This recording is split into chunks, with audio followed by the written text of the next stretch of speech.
I would only like to highlight a few things that I think are of, this was an extremely rich discussion today. By my count, I attended about 25, more than 25 international conferences and seminars last year. And we had some larger conferences than this. We had some conferences with very distinguished people on different topics from different continents. But I can't think of any conference that I participated in which I found I learned so much and heard so much of real practical value as I heard from all the speakers today. And I'd really like to personally thank everyone who's prepared and contributed to this.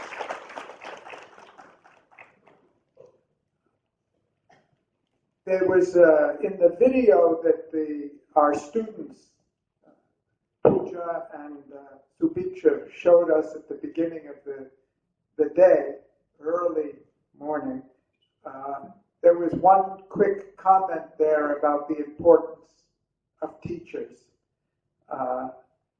in the lives of students. And it reminded me of a true story. In around 1960, a group of psychologists went into a high school or a grammar school in San Francisco. And they told the head of the school that they had developed a special test that could identify late bloomers.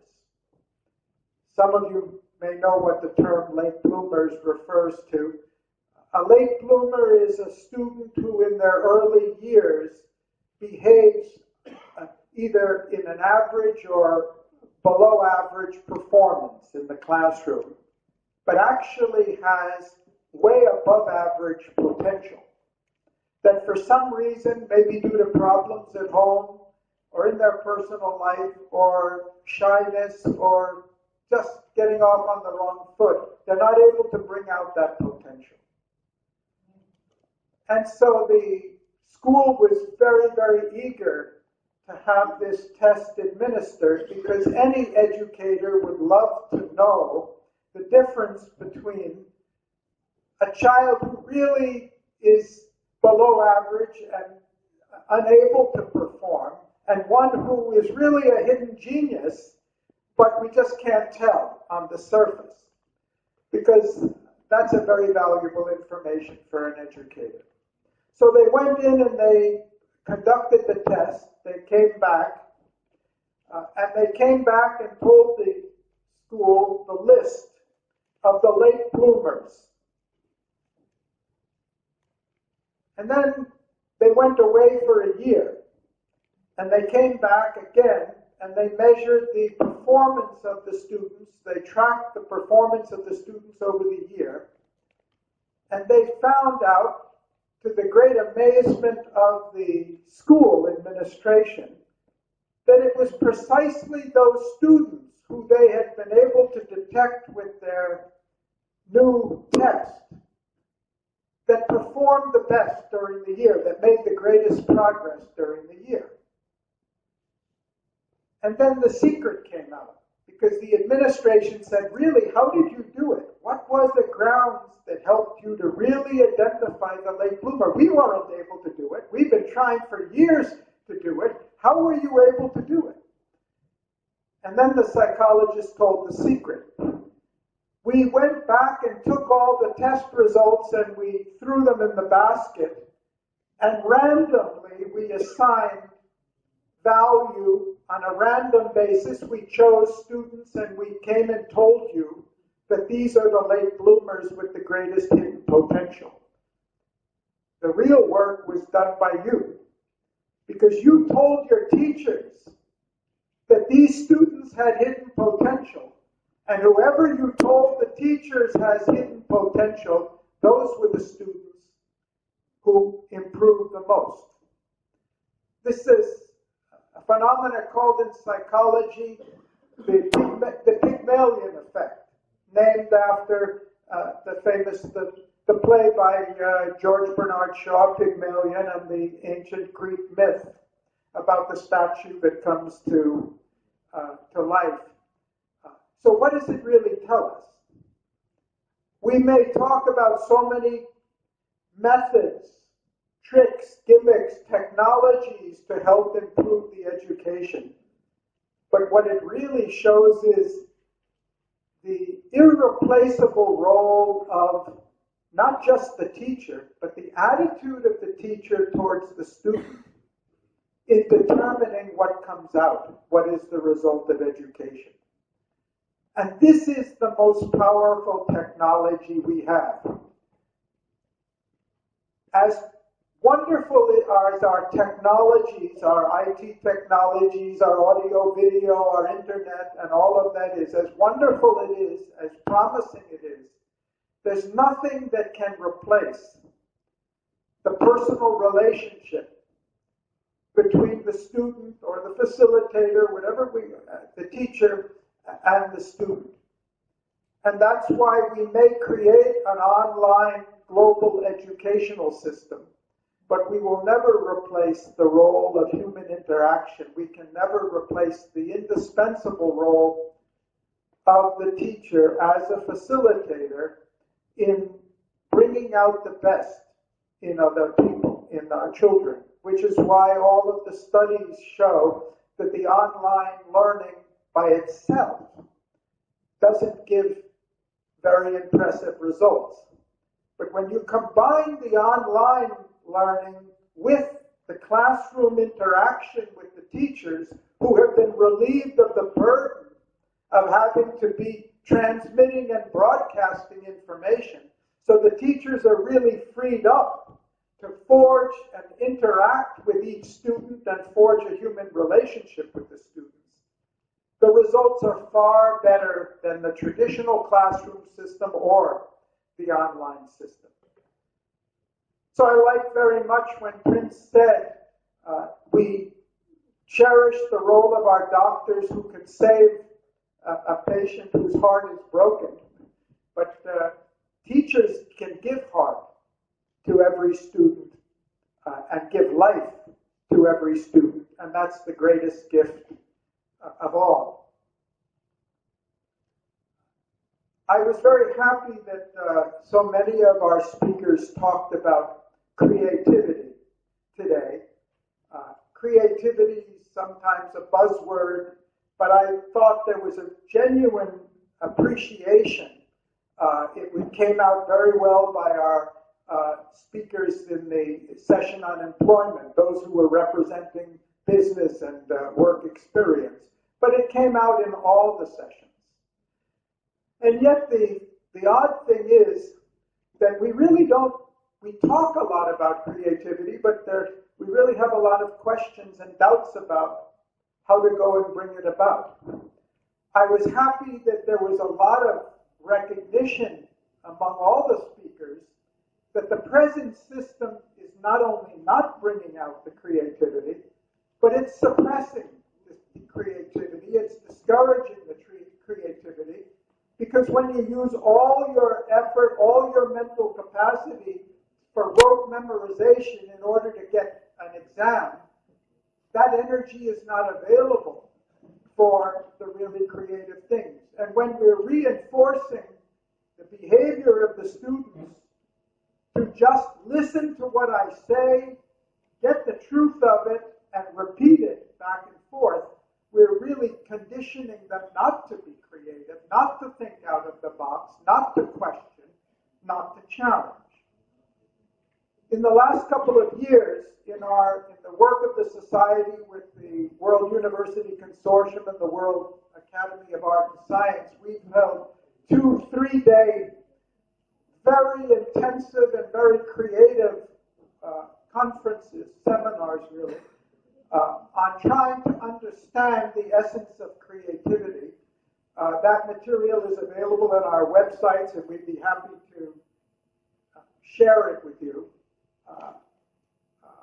But I think some of the key themes have already come out today, and I wanted to flag them for the point of saying creativity is not just a buzzword. We know enough about it, and we do know that there are ways in which we can encourage it.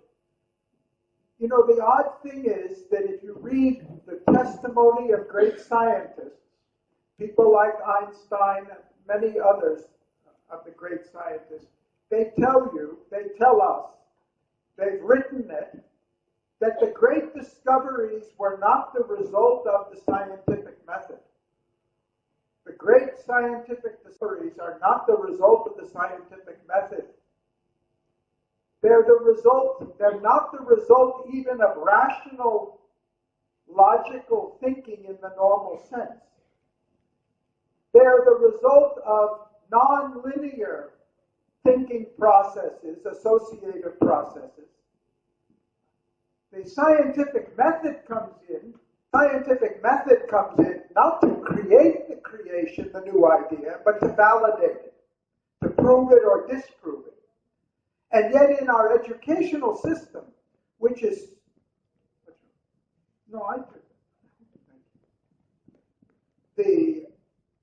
all the time we're teaching science from first standard up, we're really teaching how to validate, prove, or disprove a finding, not how to create a new idea.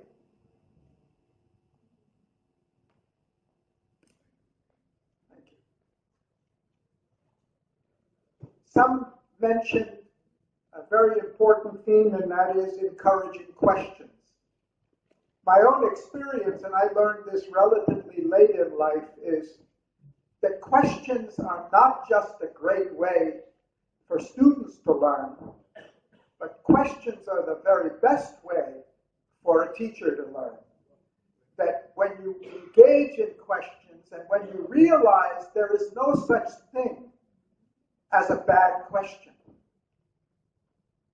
that every question coming from a mind helps us broaden our perspective and our insight and understanding. And often it's when I've been asked to answer a question where I thought the answer was most obvious that I've learned the most and rediscovered the most in the process. So obviously the first step in bringing full creativity into an educational system is going to have to be to really bring back the spirit of inquiry, which was what Socrates was teaching a few thousand years ago. Another, I don't remember who mentioned it, but a very important theme, I wish I could attribute it appropriately, was we are teaching, our educational system is teaching on the premise that we know the truth, and we're passing on that truth to our students.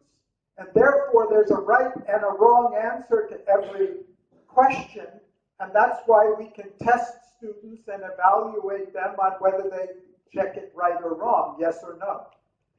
I think if you really look at a lot of the questions that are asked, there is a right answer according to what the textbook tells us the right answer is, and that's why the student doesn't trust his judgment. He has to memorize the textbook, because otherwise you may give the other answer and it's also right from a different point of view. And that's a theme that a number of the speakers mentioned this, during the day, that truth doesn't fit into a yes or no. When you talk to the top scientists, and we work with very top scientists around the world, including Nobel laureates, the higher you go up in the field of knowledge, the more uncertain scientists are about what's true or not. Those who are really close to the subject will tell you we had a president of the World Academy who was a microbiologist, evolutionary microbiologist, who spent all of his time talking about the fundamental flaws and inconsistencies in Darwinian, neo-Darwinian evolutionary theory. Now, if you go to a general audience and talk about the fact that Darwin theory is flawed, they'll attack you for being a religious fundamentalist or something like that. But the scientists involved know that we don't know the truth. We only have approximations of the truth. And yet we're teaching this as a dogma, just the way we're teaching religious orthodoxy. And we can't get creativity from our students. We can't expect that when we're teaching our students that this is the truth and all you have to do is memorize it. You don't even have to understand it, you just have to be able to repeat it. And even in the field of mathematics, which is regarded as the queen of sciences, and where finally you get something that's our analogy if you really want to know what's true. 2 and 2 is always 4. There's a wonderful book by a Canadian mathematician, William Bayer, called Deep Thinking, in which he says exactly contrary to that. All great mathematicians know that mathematics is full of ambiguity. Mathematics, which is supposed to be the science of certainty, is filled with ambiguity. And that's healthy ambiguity. And he goes on to say in that book that all great creative acts come from recognizing the ambiguity in things and trying to reconcile it at a wider level. And there's a wonderful book by Lee Smolin called The Trouble of Physics, in which I'm not going to repeat it for want of time, but it's a wonderful chapter for anybody who's interested in the creativity or discovery, where he traces the great discoveries of science from the time of Newton to Einstein and beyond. And he says, all of the great scientific discoveries came from taking 2 or more things that appeared to be contrary to each other or unrelated to each other, and discovering they really are related to each other at a higher level, like matter and energy. Einstein related. We take it for granted. We all know that matter and energy are related because we know the formula. But before Einstein, the idea that this tangible, fixed, solid thing has anything to do with that fluid, immeasurable, invisible thing we call energy was not known. So, should we be teaching certainty? Should we be teaching memorization? Or should we be teaching the relativity of our knowledge and asking students to think and question for themselves? They get something much more valuable than the right answer for an examination. They develop their mind and their capacity to evaluate things in life. And if they're going to go into business, or if they're going to go into government, or if they're going to go into any field, including medicine, they're going to know, they're going to be prepared to deal with the ambiguities that are always there. Because when we go to a physician, the one thing we want is, we want certainty. And we want him to tell us what is the correct diagnosis and the correct. Every good physician knows that nothing has that certainty, that we can only make the best judgment in the situation. So, thinking out of the box.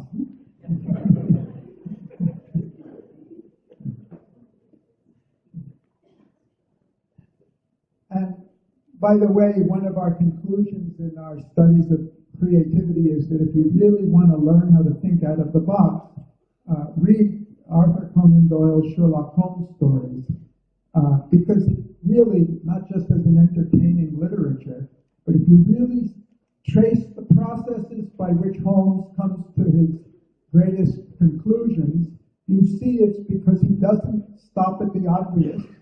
He doesn't look at just what everybody else believes, but he goes on until he sees things in their entirety. We had a very interesting discussion on character, and we thought we solved it.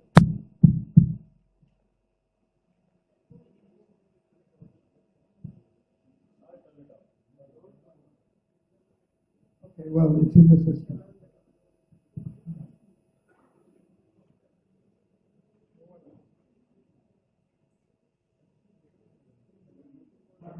I think the discussion on character, though we've just touched the surface, is one of the most important issues that's been raised today. The question is, I think everybody agrees that it's fundamental. The question is how it can be done. And that's something worth another full day or session of conference, because there's a lot to discuss there. But I think the key to character in education is not to think of it as a separate subject, not to think of it as something you teach apart from math and science and literature and language and so forth. But every subject is created by human beings, is about human beings, human behavior, human accomplishment, human discovery, human success, human failure. And every subject has deep, profound insights into what makes for human accomplishment. So ultimately what we need to review the entire curriculum.